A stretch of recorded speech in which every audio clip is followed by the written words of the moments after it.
मीडियाला सांग बंदच करा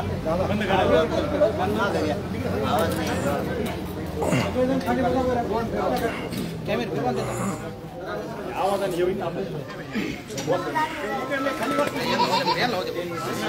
फक्त 2 मिनिटं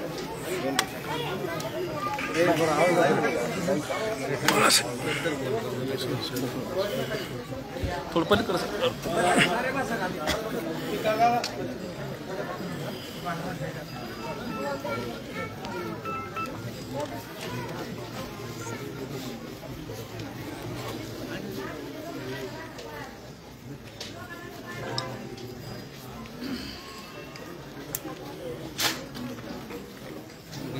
सरपंच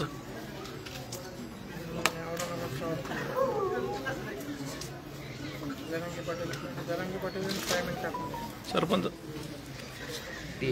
मीडियाला सांग माझा ना लावला ना याला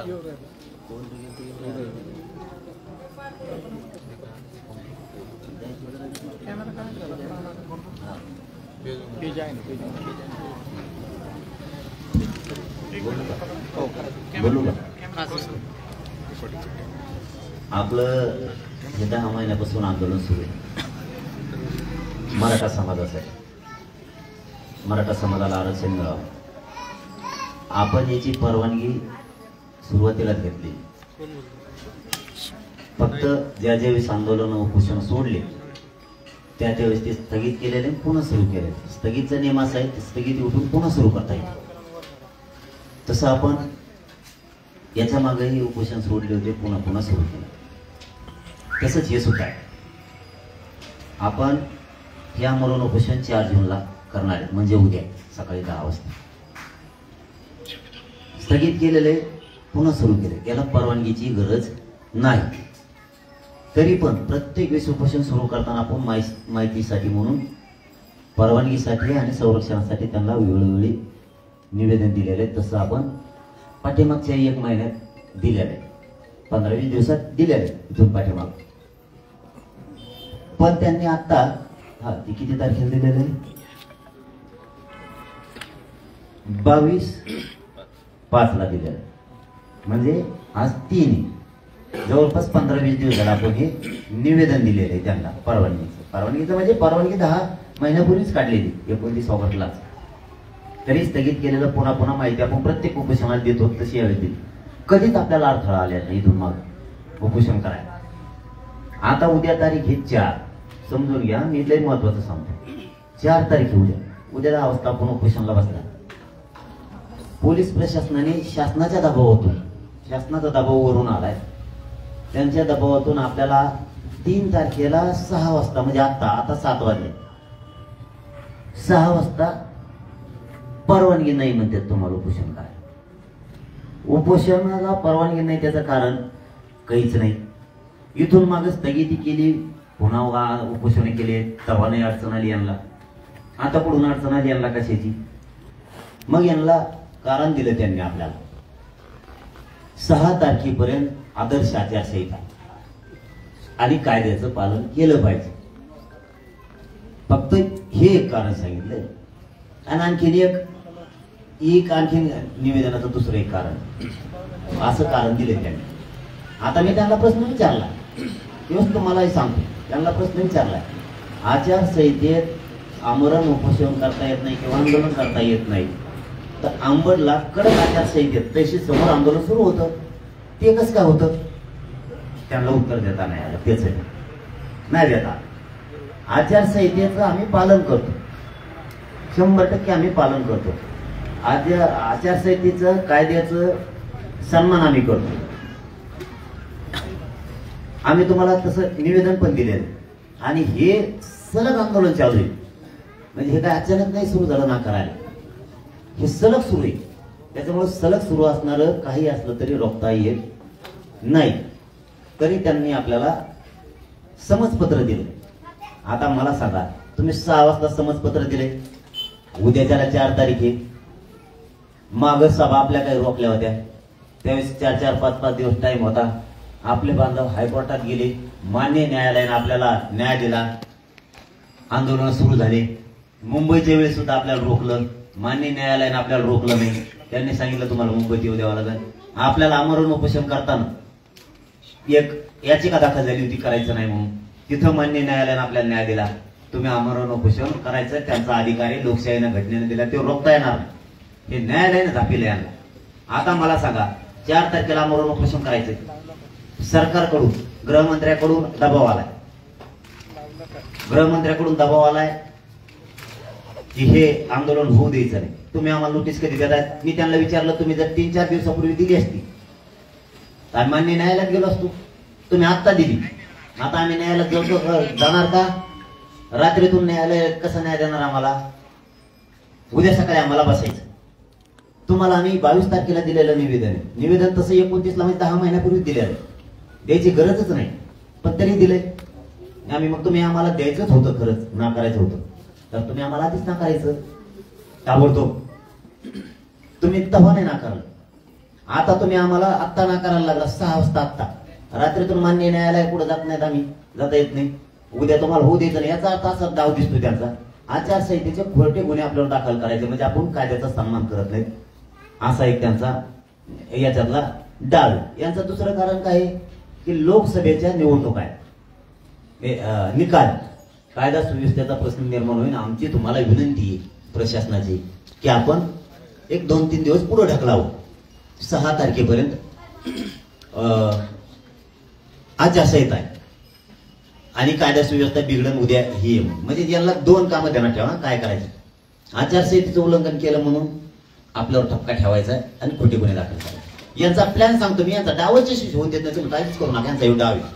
दुसरा डाव काय? कायदा सुव्यवस्था बिघडायची का नाही ते निकालावून होणार आहे. आपोआप त्यांच्यातच होणार. ते झालं तरी त्यांच्यात होणार, नाही झालं तरी त्यांच्यातच भांडण होणार. ढकलेणार कोणावरती? आपल्यावर. समजलं तुम्हाला? ते आपल्यावर ढकलेणार. यांनी कायदा सुव्यवस्था बिघडली आपण, म्हणजे आपलं घोर गरिबाचं करोडो लोकांचं आंदोलन असं चिरडायचं, हे डाव टाकलाय. हे 2 डाव आहे त्याच्यात. कोणी निवेदन दिलं, निवेदन दिलं, ते डाव नाही, ते घेतलंय त्यांनी याच्यात, पण तो डाव नाही. त्या डावाबद्दल मी त्यांना सांगितलं.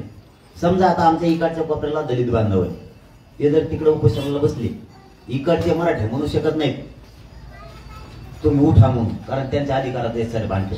इकडच्या पाठीमागच्या कडीला धनगर बांधव आहे, इकडच्या तिकडे ते जर आंदोलनाला बसले तर मराठी म्हणू शकत नाहीत, चला ते आंदोलन बंद करा, कारण तो त्यांचा अधिकार नाही उठू शकत. आपल्या इथंही आंदोलन उभा राहिले होते, आपण नाही म्हणलो उठवा.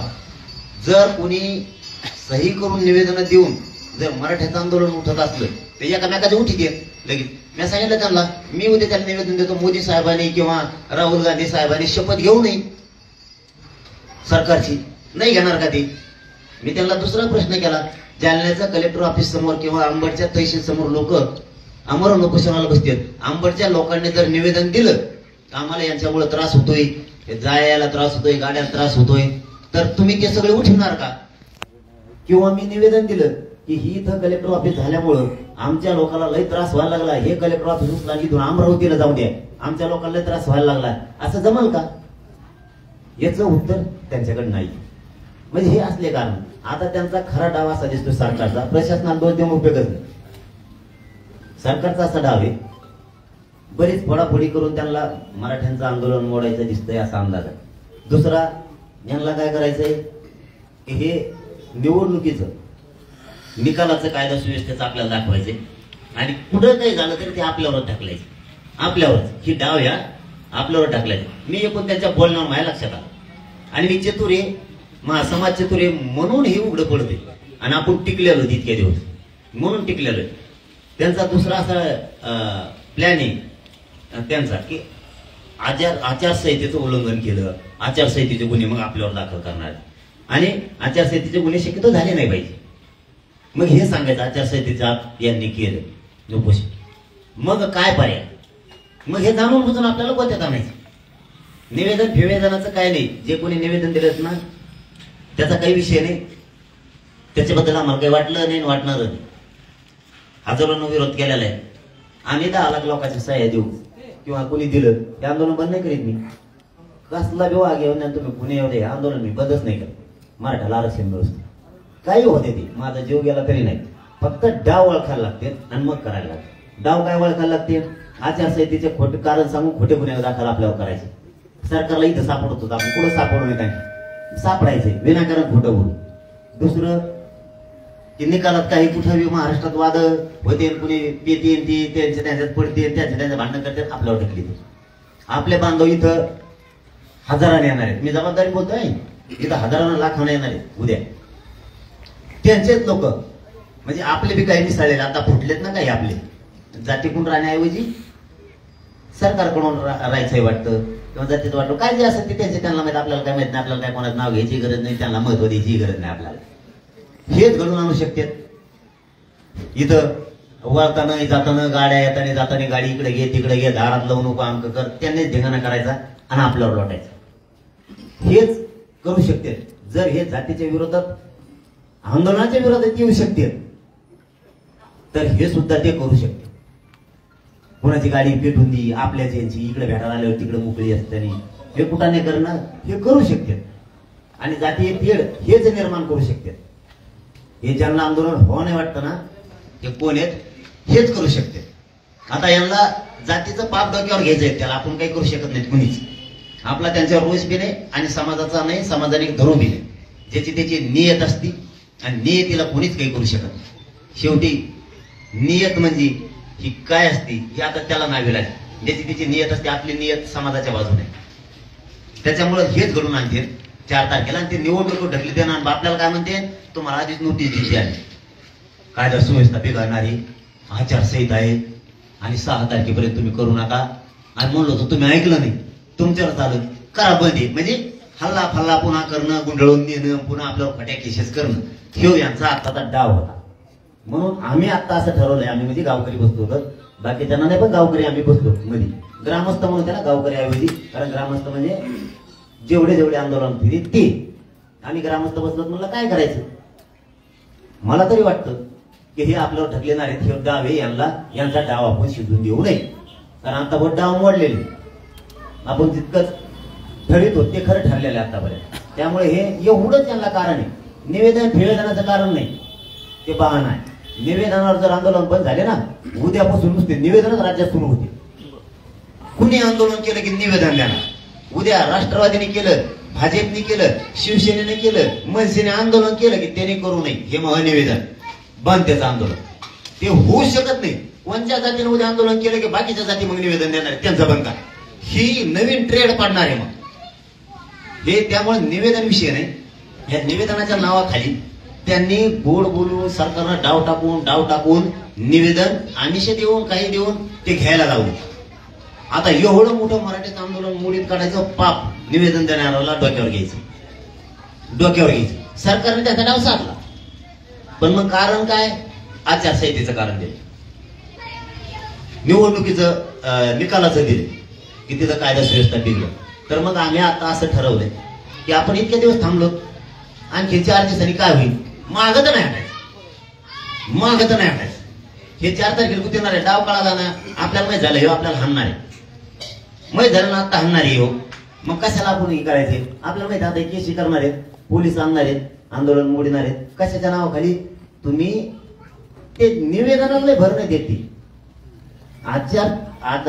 आचारसंहिता तुम्ही पालन केलं नाही मग शासनाला एवढा डाव सापडला आता निवेदनावर जर झालं तर उद्या मी सुद्धा देऊ शकतो किंवा मराठी देऊ शकते मोदी साहेबांनी शपथ घ्यायची नाही किंवा राहुल गांधी शपथ घ्यायची नाही किंवा देवेंद्र फडणवीस शपथ घ्यायची नाही किंवा सरकार हे आम्हाला आवडत नाही इथं लई गर्दी होती मंत्रालयाच्या पुढे हे मंत्रालय इथून बंद करा आणि तिकडे सिक्कीमकडे न्या कारण मग जर हे निवेदनावर आंदोलन बंद होत असलं तर उद्यापासून हे ट्रेड सुरू होणार राज्यात पुऱ्या राज्यात निवेदनामुळे आंदोलन बंद होत असलं तर निवेदनामुळे खोटं असणारं आरक्षण सुद्धा रद्द करावं लागेल मग तुम्हाला आम्ही त्याच्यात निवेदन देणार तुम्ही खोटं आरक्षण जे दिलेलं आहे त्यांना ते आरक्षण बी रद्द करा आमचं 16% उरलं चोरलेलं ते बी रद्द करा मग निवेदनावर जर खेळ होणार असला तर मग तुमच्या याच्यावर बी होणार फक्त त्यांनी याच्या आडून आचारसंहितेच्या नावाखाली ते आपल्यावर खोटे गुन्हे दाखल करतील असा आम्हाला अंदाज होता ते मत होते आम्हाला मोडीत नाही काढायचं काही नाही करायचं पण आम्ही परवानगी नाकारली मला परवानगी नाकारायचं कारणच काय कसं नाकारू शकताय तुम्ही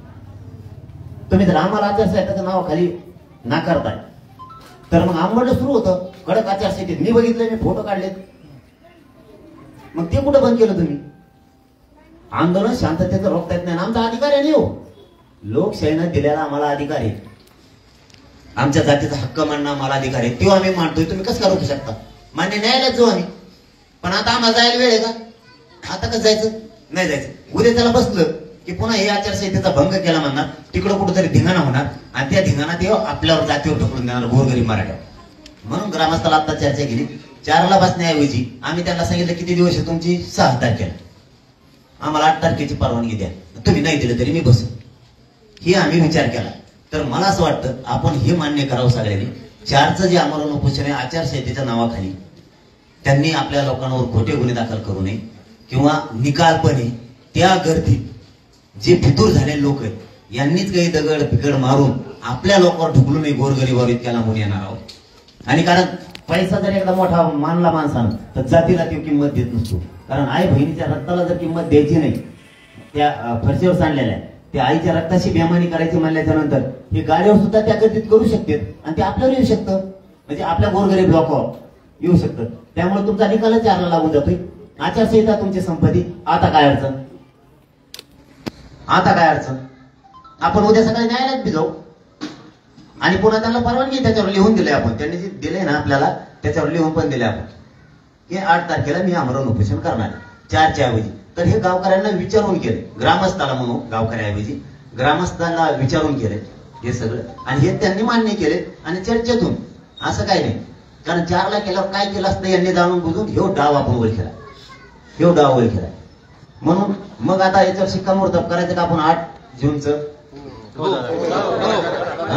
इथं बसलेल्या सगळ्यांना मराठा बांधवांना. कारण काय होईल, आपण जर 4ला तुमचं हट्ट धरला तर मी बसायला तयार. बघ मला 8ला करायचंय, 4ला करायचं. मला कवा तरी जातीसाठी रक्त जाळायचंच, मला माझा जीव पणाला कवा तरी लावायचाच. पण त्यांनी जर आचारसंहितेचं कारण सांगितलंय आणि निकालाचं कारण आचारसंहितेचा केला, 4ची तयारी आपल्या बांधवाची ते 8 वर न्या. रात्रीतून मेसेज फिरवा सगळेजण, सगळे शांत राहा, सगळे शांत राहा. आपण शांत राहू. 8ला पुन्हा आमरण उपोषणावर बसत नाही. परवानगी दिली तरी बसतो. ठाम शब्द आहे मग. नाही परवानगी दिली तरी मी आमरण उपोषणाला 4ला बसणार. कारण मी आता कायद्याचा सन्मान केला, आचारसंहितेचा सन्मान केलाय, आलेल्या प्रशासनाचा डीवायएसपीचा त्यांचा सुद्धा सन्मान केला. माझ्या जातीवर काही बालंटेंनी आणू नये तेही केले. मी यावेळेस राज्याला प्रोग्राम बी दिलेला नाही. नसता 15 दिवस अगोदर आंदोलनाचा प्रोग्राम देत असतो आपण गावोगावी प्रोग्राम करा म्हणून. कारण हे आता माझा शेतकरी बाप आहे, मराठा समाज, त्याच्या शेतीचे कामं बुडाले नाही पाहिजे म्हणून ते फक्त इथं येणारा आशीर्वाद देणारा पाठिंबा देणारा परत वापस जाणार. की यांना साम नकोय, शब्द समजून घ्या. यांना घुसायला साम नको, यांना घुसायला साम नको. कारण यांना आचारसंहितेची सांग होती आपल्यावर बालंट आणायला, निवडणुकीच्या निकालाचे बालंट आणायला यांना सांग होती. कायदा सुव्यवस्था बिघडणारी ही सांग होती म्हणाला. आम्ही तुम्हाला आधीच सांगितलं होतं. कारण दुसरंच आपल्यावर यांनी आणलं असतं. उलट आपणच हुशारीने पुढे ढकललंय. त्याला सांगितलं तुमचा सन्मान केलाय, 8ची परवानगी द्या, तर उद्या त्याला आपल्या न्यायालयात बांधव जातील. याच्यात आमचा दोष काय? याचा जबाब विचारणं गरजेचं आहे आपल्याला. तिची नोटीस आहे ना, हे काय संमतीपत्र, हिचा जबाब मान्य न्यायालयात यांना विचारणं गरजेचं आहे. न्यायालय आपल्याला न्याय देईल. कारण हे जबाब विचारणं खूप गरजेचं आहे. उद्या सकाळीच आपले वकील बांधव मान्य न्यायालय पुढे जाणार आहेत की आम्हाला नाकारण्याचं कारण काय, आमचा अधिकार नाकारण्याचं कारण काय. जर कुणाच्या निवेदनावर तुम्ही उद्या करोडो मराठ्यांचं वाटोळ करणार असला तर करोडो मराठी उद्या निवेदन द्यायला तयार आहे. तुम्ही सुद्धा त्या पद्धतीनं करा. काय सरकार काय नीच काम करायला लागले. आणि त्यांचं ऐकून करणारे सुद्धा कोणत्या थरात चालतात. काय कोणाचं काय झालंय. एक बी ओबीसी बांधव काहीच म्हणणं नाही. काय जळलंय तो कोणचं ठीक आहे. आता ज्याचा त्याचा नियम असतो. मराठा समाजाने बघत राहू. आपल्या आंदोलन मोडण्यासाठी किती प्रयत्न चाललेत. मी समाजाच्या बाजूनच आहे. मी माझी इमानदारी इकित नाही, काळजी करू नका. मी माझी इमानदारी विकू शकत नाही, मी गद्दार होऊ शकत नाही, मी फुटू शकत नाही. आलेलं हे संमतीपत्र महाराष्ट्रातल्या सगळ्या मराठा समाजासाठी मी टाकणार आहे. आपल्या गोरगरीब मराठा समाजाला हे गुंतवणार होते, हे आचारसंहितेचे कारण देणार होते, हे धिंगाणा हेच लोक निवेदन देणारेच लोक एखादेच धिंगाणा करणार होते की काय, किंवा काही घातपात घडून आणणार होते की काय, अशी शंका आहे. त्याच्यामुळे माझी जात अडचणीत आली असती, म्हणून मीच जागा ठेवली नाही कुठं जागा. मी 8 तारखेला आमरण उपोषण करणार आहे हे एकमतानं सगळ्यांनी ठरलंय. कारण सगळ्यावर यांनी अडचण आणली असती जाणून बुजून. कारण निवेदन देणाऱ्यांनी कुठं पाटावर जा, इकडे तिकडे हिंड, वावरात हिंड, इकडे तिकडे हिंडून जागा बघून ठेवल्यासारखं असं ऐकायला पण मिळालेलं. जातीच्या लोकांनी जातीविषयी गद्दारी होऊ नये ही माझी हात जोडून विनंती सगळ्यांना. जात महत्वाची, सरकार महत्वाचं नाही. हे येईल जाईल. जात हमेशा वाघासारखी सगळ्याच्या पाठीमागे उभा राहणारी. सरकार गेल्यावर कोणाच्या मागे उभा राहील? तुमच्या मागे कोण? जात हमेशा पाडासारखी, हिमालयासारखी तुमच्या मागे उभा राहील. कशाला जातीच्या विरोधात जायचं? कशाला जातीच्या विरोधात जाता? सरकार येईन जाईल, पण जात कवाच उघडं पडून देणार नाही. किती सरकार आले तरी छाताडावर घेईन तुमच्यासाठी समाजासाठी. एवढं मोठं पाप तुम्ही करू नका. कारण मागणी त्यांनी याच्यात ती घेतली, पण आपण फक्त हे डाव उघडा पडू नये. यांचा डाव उघडा आपल्या पुढे पडलाय सरकारचा. म्हणून आपण असं ठरवले की 4 तारखेला त्या आचारसंहितेच्या नावाखाली, कायदा सुव्यवस्थेच्या नावाखाली ते निकालात कोणी पड आलं की ते धिंगाणा करतील, ते आपल्यावर ढकली देईल, आपल्या गाड्याला काही लोकांना त्रास देतील असा अंदाज आहे. आणि आचारसंहितेचे गुन्हे, यांनी आचारसंहितेचं पालन केलं नाही म्हणून आंदोलन मोडलं. एवढाच एक यांना डाव टाकायला जागा होती, ती सुद्धा डाव आपण आधी यशस्वी होऊ दिला नाही. विचारपूर्वक सगळ्यांनी विचार केला आणि ठरवलं की आचारसंहिता म्हणतेच म्हणल्यामुळं आता आपण काय करू, 8 तारखेला बसू, पण बसाय सुट्टी नाही. आपण त्यांना दिलेलं आहे, ते बसतील नाही, परवानगी देतील नाही देतील मला माहित नाही. मी फक्त आचारसंहितेचा सन्मान केलेला आहे. कोणाच्या निवेदना ठेवेदारांना आड मारतो आपण. जातीपेक्षा मला काही मोठं नाही.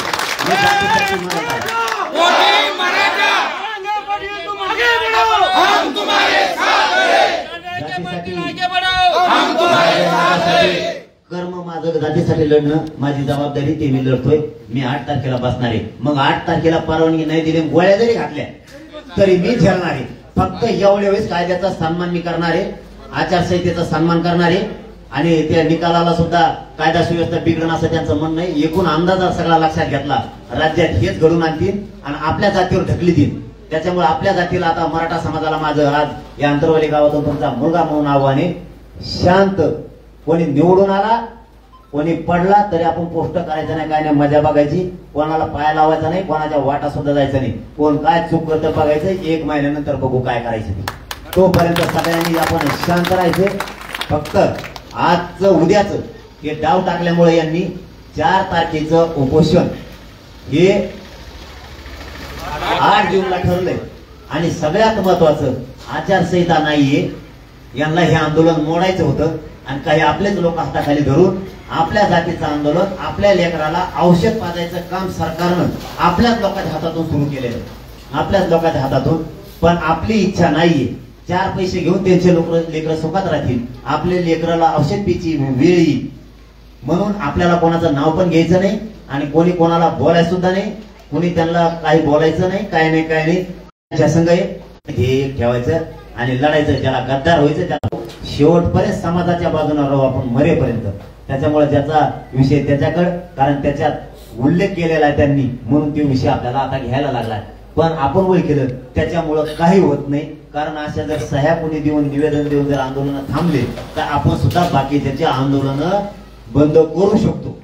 आपणही बंद करू शकतो, सगळं बंद करू शकतो आपण सुद्धा. म्हणून माझी सगळ्यांना विनंती आहे, महाराष्ट्राच्या सगळ्या मराठा बांधवांना 4 तारखेचं आमरण उपोषण हे 8 जूनला होणार आहे. सगळ्यांनी याची दक्षता घ्या, सगळ्या पोस्ट फिरवा, सगळ्यांनी शांत राहा. कोणी कायदा सुव्यवस्था बिघडणार नाही याची काळजी घ्या. राज्यात शांतता राहिली पाहिजे. 8 जून पासून पुन्हा आपला लढा सुरू होणार आहे. यांनी आदर्श आचारसंहितेच्या नावाखाली आपल्याला दाबायचा प्रयत्न केलेला आहे, पण खरं कारण निवेदन आहे असा अंदाजा दिसतोय. त्याच्यामुळे कारण यांनी आतापर्यंत आचारसंहिता होती तोवर आपल्याला संमतीपत्र दिलेलं नाही. यांनी आधी द्यायला पाहिजे होतं. आज 2 वाजता निवेदन दिले आणि 6 वाजता लगेच आपल्याला परवानगी नाकारली जाते. याचे कारण सरकारला दोष द्यायचा. हे बाकीच्यांचा काही दोष देऊन उपयोग नाही. बाकीच्या त्याच्यात काही दोष नाही. याचं सरकार जाणून बुजून घडी.